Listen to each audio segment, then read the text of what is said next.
Roll Tide and welcome back to Crimson Drive, driven by NASCAR. We're at the LLH Healthcare Advantage Center. Roger Hoover now pleased to be joined by Crimson Tide right tackle Wilkin, Formby, Tuscaloosa native as we get ready for 2025. And Wilkin, Roll Tide, man, how's the summer gone for you? Yes, sir. Roll Tide. First off, the summer's been going really well. We've had a great opportunity to grow, and our strength staff has really stepped up this year and poured into us a lot. And Coach Blue has had a different leadership role than he's had in the past years, and he's been bringing the right intensity for us, and it's been reciprocated very well for the players. Let's start with him. What makes him different than any other strength coach you've had before? I think him, along with the entire staff at Alabama, I mean, it's just like the standard of excellence that they carry at Alabama. But I mean, he's set apart from the other coaches. The intensity he brings, he's very consistent with his work and how he brings his intensity each day. And every player on the team is so thankful for him and the leadership that he brings as well for our program. And of course, you got a lot of great technology to play with in the weight room. Yes. That makes it a little different than any other weight room you've been in before. I mean, how do you guys utilize all that data? There's so many things, and I'm so not qualified to talk about the stuff that we do and the tools that we use. But I think the biggest piece is the competition piece in the weight room. We have TVs and monitors that show everyone's power and speed and different things, and there's rankings. So every day you have to go in there and look. If you're not towards the top, you have to deal with that and do some soul searching and figure out what do you need to do to get to the top. So he provides that for us to keep a healthy competition every day. Healthy competition. I imagine a lot of guys are looking at one name at the top, Caden Right. Proctor. I mean, along with you, but I mean, Caden has put, from what we've heard from some reports and things that are out there, he puts up ridiculous numbers in there. He does. The number one is Parker Brailsford because it's whoever's the most well-rounded. Oh, okay. So it's whether it's squat, power clean, bench, but also running or broad jump or different things. And Parker is. I still remember when Parker had just got to Alabama, and me and J-Rob were squatting at racks next to each other, and we were doing like a speed squat day to see who could get the most velocity on the bar while having a lot of weight to produce the most power. And me and J-Rob were going back and forth, back and forth, back and forth. And after the set was over, we looked up, and it was Parker Brailsford at number one, and then us below him, and we were like, what is happening? So, yeah, that was a good memory that we had when Parker first got here. Yeah, workout warrior. Parker, we had just talked with him a little bit ago in this room, and you can really tell his leadership style. How did he impact this team from day one? How has he carried it forward into the second year? He's done a great job impacting our team day one. Like you said, I think the biggest thing is like filling that emptiness of the leadership role we had with Tyler Booker.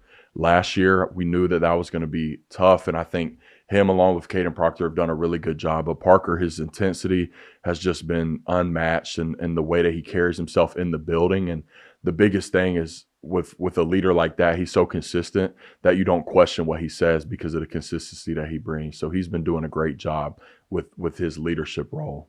He really anchors everything as the center of the offensive line. Tell us about the guard competition. What have you seen from Gino Vanderbark? We know he's spent some time at center as well. And then Cam Dewberry coming in as well.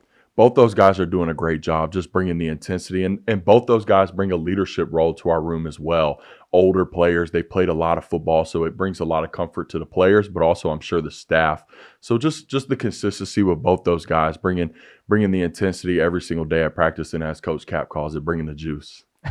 That's certainly good.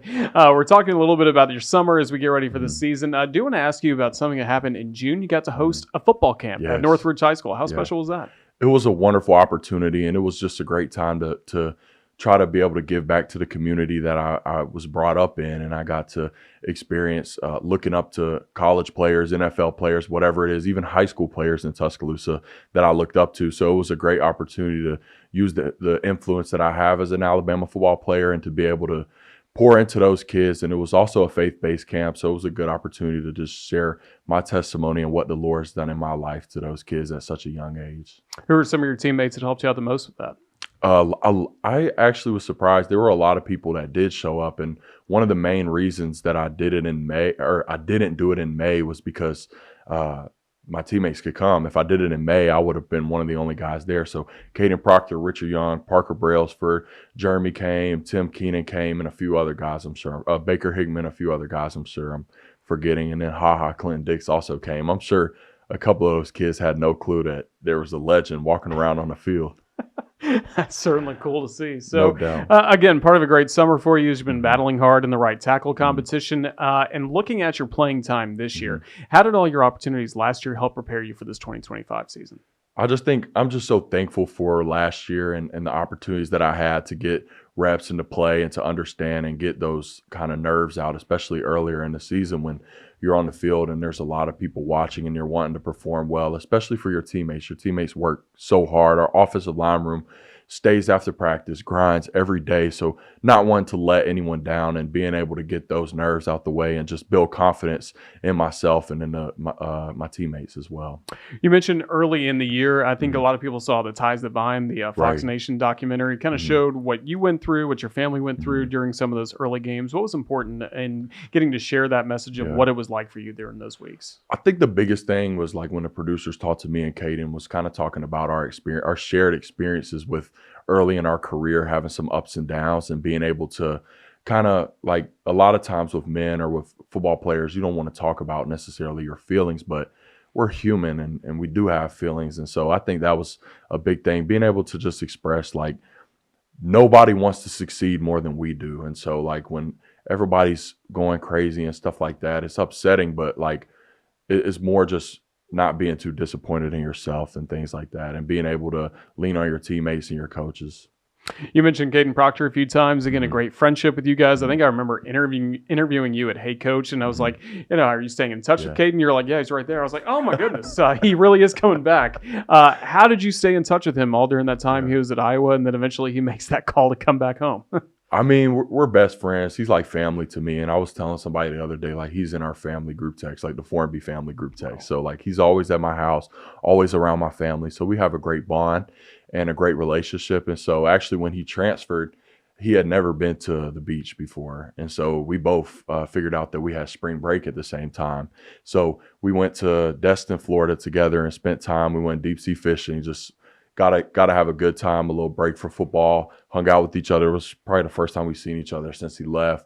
So it was a good time for him to be around my family. And I was just telling him about, at this point, this was Coach DeBoer's first spring, and Coach DeBoer had just gotten there. So we were kind of talking about the new things, how practice has changed, kind of how things look, the new schedule, the new practicing in the morning, having music at practice, all the new things. And so we were talking about that, and I was like, you should come back. And then we were just talking and we were like fantasizing about like it would be cool if like we could play together and all this stuff, blah, blah, blah. And then he was like, I actually think like I might come back. And so like we were just continuing to have dialogue like you and like my family was like, come on, like you should come back. And so we were kind of just pushing him like to make that decision. And then ultimately he felt like that was what was best for him and his family. And so it was an awesome experience. That's really good on Caden's part to take ownership of that decision. Right. First of all, to leave, then ask the coaching staff to come back. But I feel Mhm. like it says a lot about Coach DeBoer and the culture he has Mhm. too, welcoming in Caden the way you Mhm. guys did. Yeah, I would definitely agree. And the culture that he's building is great.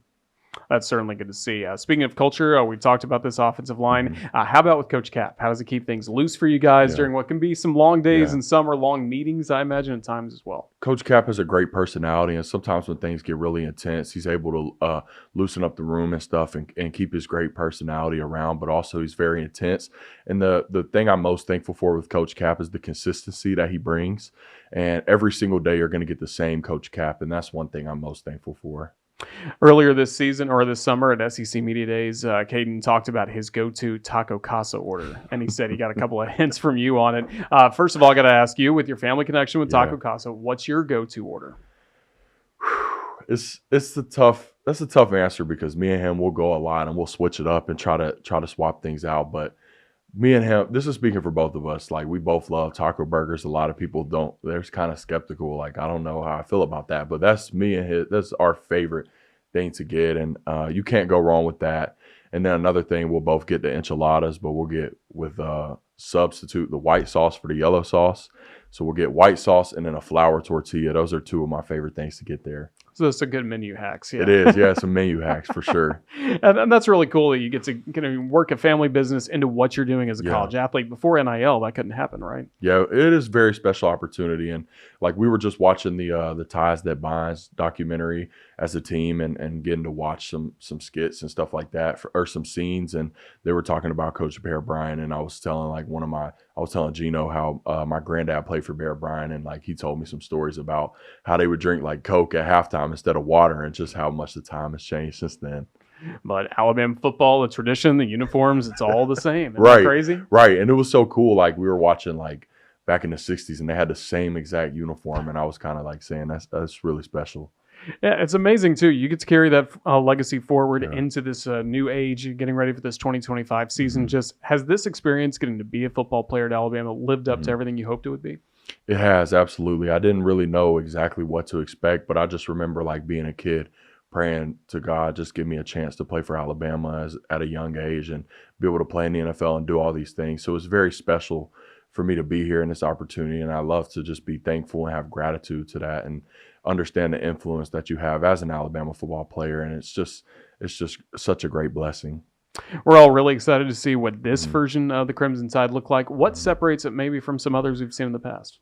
I just think the biggest thing in all of my 3 years of playing here at Alabama, going into my third year, I just feel like the work ethic on this team and the intensity that we carry, whether it's in the weight room, at practice, the desire to get better has just been unmatched for all the teams that I've been on so far. It's almost here, 2025 season. Wilkin, Formby, thank you for the time given Yes, us sir. here on the Crimson Tide Sports Network. Best of luck this season. Roll Tide. Yes, sir. I appreciate it. Roll Tide.